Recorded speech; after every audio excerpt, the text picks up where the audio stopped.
Applications of Joule's law. So see here now, let me assume that I'm having one ice block or ice cube which has been dropped from particular height h, and whenever it drops from particular height h, if that particular ice cube has completely melted, then I need to find it out what will be the height from which that ice block has to be dropped so that it will be completely melted. Is it okay? That is one kind of application. See here now, the application is that first application, the amount of or the height by which a ice block can be dropped so that the complete ice block is being melted. First one, the height h from which an ice block is dropped so that ice block is completely melted.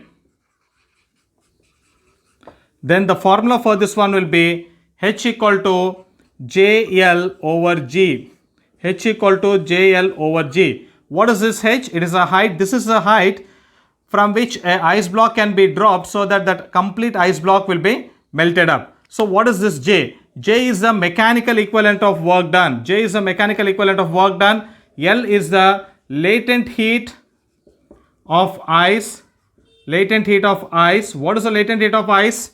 G is the acceleration due to gravity. What is the latent heat of ice, which you have studied in your previous lectures? It is 80 calories. Is it right? It is 80 calories. So now here it is 80. So now the formula for this one, the height from which a particular ice block can be dropped so that the entire ice block is melted up, that is equal to h equal to J into L over G. So next one, let us see now. Whenever a water is falling from particular height h, if a water is falling from particular height h, then what happens? Due to the motion of the molecules in the water, the friction will be taken up, and if it is falling from a height h, the rise in temperature in that particular water takes place. The rise in temperature in the water takes place. That rise in temperature we are supposed to find it out now. So now here, second one, the rise in temperature,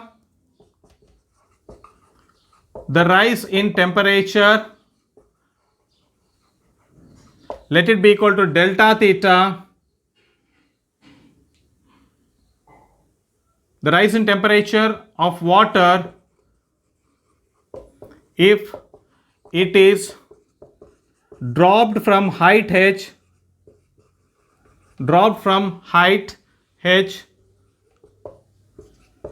to ground is. Now we are supposed to find it out the delta theta here. So now delta theta is equal to h into G over J into S. So this will be the formula in order to find out the rise in temperature. The rise in temperature of a water which is falling from a particular height h to the ground will be delta theta is equal to h into G over J into S. What is h? Is a height, G is a acceleration due to gravity, J is a mechanical equivalent of work, and S is a specific heat capacity of water. S is a specific heat of water. So this is a formula for the rise in temperature of a particular water if it has been dropped from height h. One is, the next case is that, let me assume that there is a bullet of mass m which is moving with a velocity of v. If a bullet of mass m is moving with a velocity of v and has been stopped abruptly, it means it has been suddenly stopped by a particular target. Whenever it stops suddenly by a target, what happens? A heat is being produced there. The heat which is been produced on striking the target is been totally attained or retained by the bullet. Now we are supposed to find it out if that particular bullet retains the complete heat energy which is being liberated on striking with the particular target. Then it will be equal to the rise in temperature in that bullet will be given as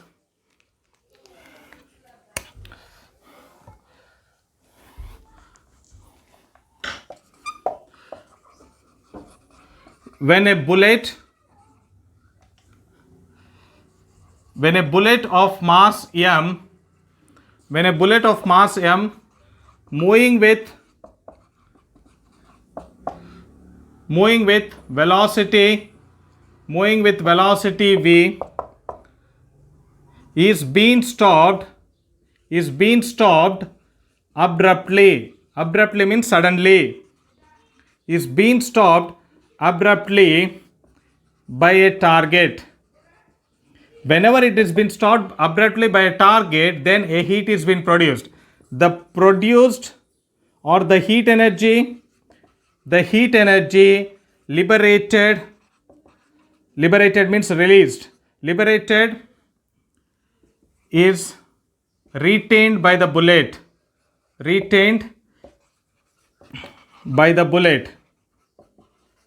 then the rise in temperature in bullet, is, we are supposed to find it out, this one.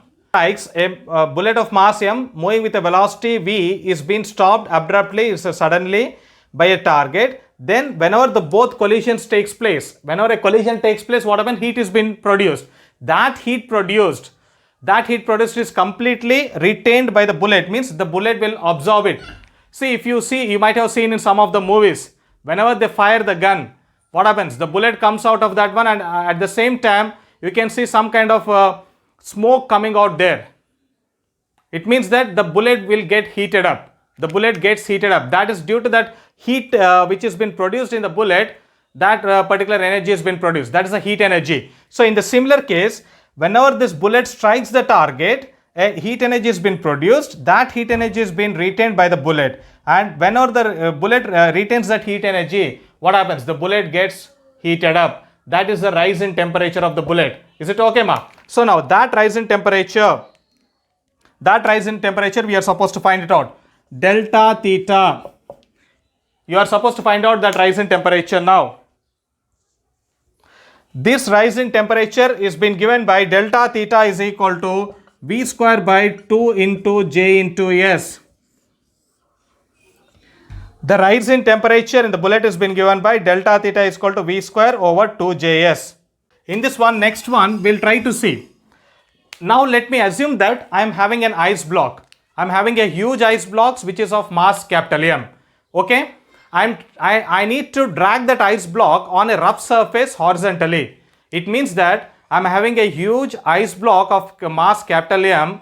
It is moving with a velocity of V, and that has to be dragged on a rough surface. It has to be dragged on a rough surface, and the surface has got some friction. If it is having a friction, we know that there will be a coefficient of friction. The coefficient of friction which you have studied in your basics, that it is equal to mu.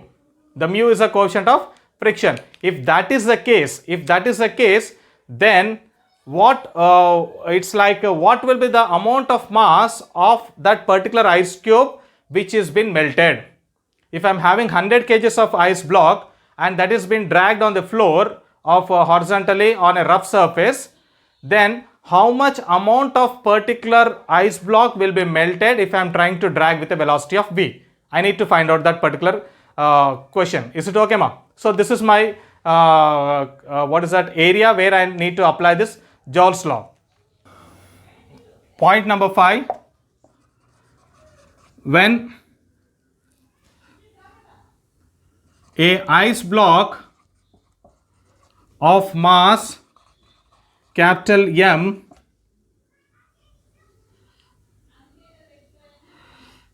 is dragged on a rough horizontal, if it is rough means it will be having greater friction, rough horizontal surface with coefficient of friction,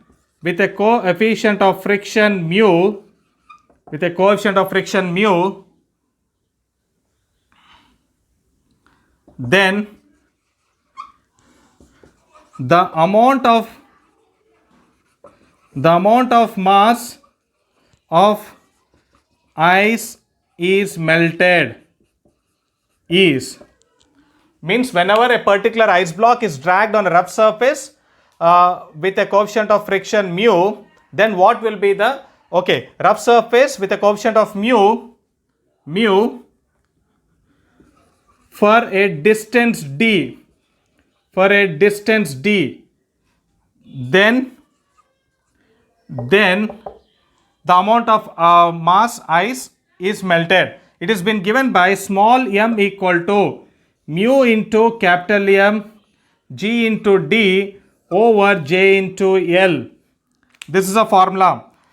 Small m, the mass which has been belted whenever it has been dragged on a floor on a rough surface, is given by small m equal to mu into capital M into G, that's the acceleration due to gravity, the distance for which it's been dragged, divided by J is the mechanical equivalent of work, and L is the latent heat of the ice. Why? Because whenever it has been ice has been subjected to friction, what happens? The solid form will be get converted into water. So that's why it is latent heat has come into picture. Small m is the mass of the ice which will be melted. That is equal to mu into capital M into G into distance for which it has been dragged divided by J into L. So this will be the formula for the particular ice which has been melted. Next one, the distance d to which an ice block should be dragged in order to melt it completely. Means whenever you drag an ice, definitely the ice will get melted up. So now my question is that how to find out the distance, so that for that particular distance I will be dragging the ice block so that the entire ice block is melted up. That is my question. So for that one, the distance d is equal to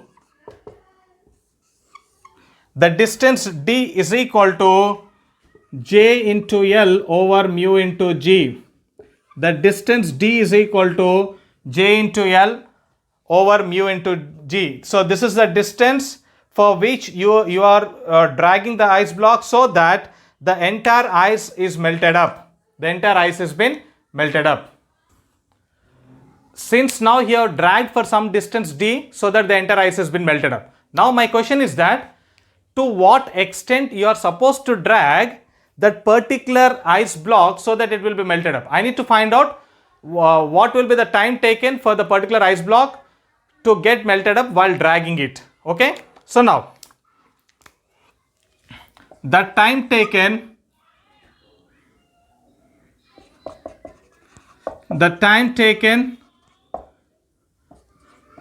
to melt the ice block completely while dragging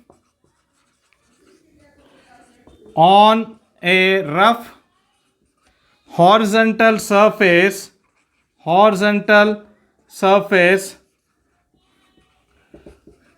with a velocity v is, we know that velocity is equal to distance by time, therefore time equal to distance by velocity. This is a formula which we have studied in the basics. Velocity equal to distance by time, time equal to distance by velocity. Therefore now time taken for the entire ice block to melted up is equal to T is equal to J into L over mu into G into V. See now, we have already found out the value of distance. So now the distance, if you substitute this distance value here, you get the answer. T is equal to J into L over mu into G into V. So this is the amount of time taken for a particular ice block in order to melt it completely. Concept is that here, with respect to the same ice block, whenever an ice block has been dragged on a rough surface, if an ice block has been dragged on a rough surface, what happens? Due to the frictional coefficient of the rough surface is having some friction, due to that one, the coefficient of friction will be there. Let the coefficient of friction is equal to mu. If that is the case, we are supposed to find it out. Whenever it has been dragged on the rough surface, the ice will get affected to the friction, and due to that friction, the rise in temperature takes place in the ice. So now we are supposed to find it out. What will be the rise in temperature whenever a particular ice block is being dragged on a rough surface? The rise in temperature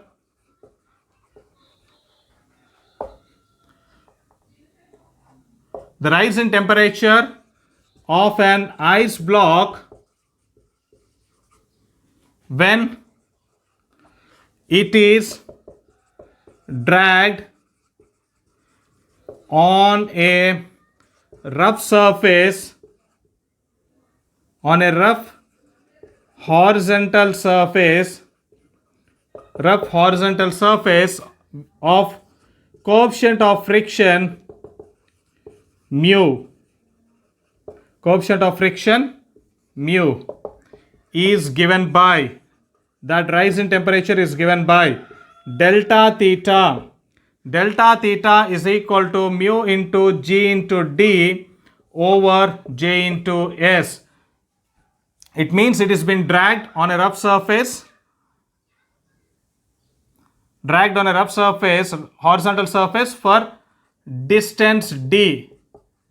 Therefore, that's why this equation has become, the rise in temperature in the ice block is been given by delta theta is equal to mu into G into D over J into S. Mu is the coefficient of friction, that is rough surface coefficient of friction. G is the acceleration due to gravity. It is the distance to which that particular ice block is been dragged, and J is the mechanical equivalent of work, and S is the specific heat capacity of that particular ice. So this is how you are supposed to find out some applications, and these applications are being used in solving the Joule's law concept numericals.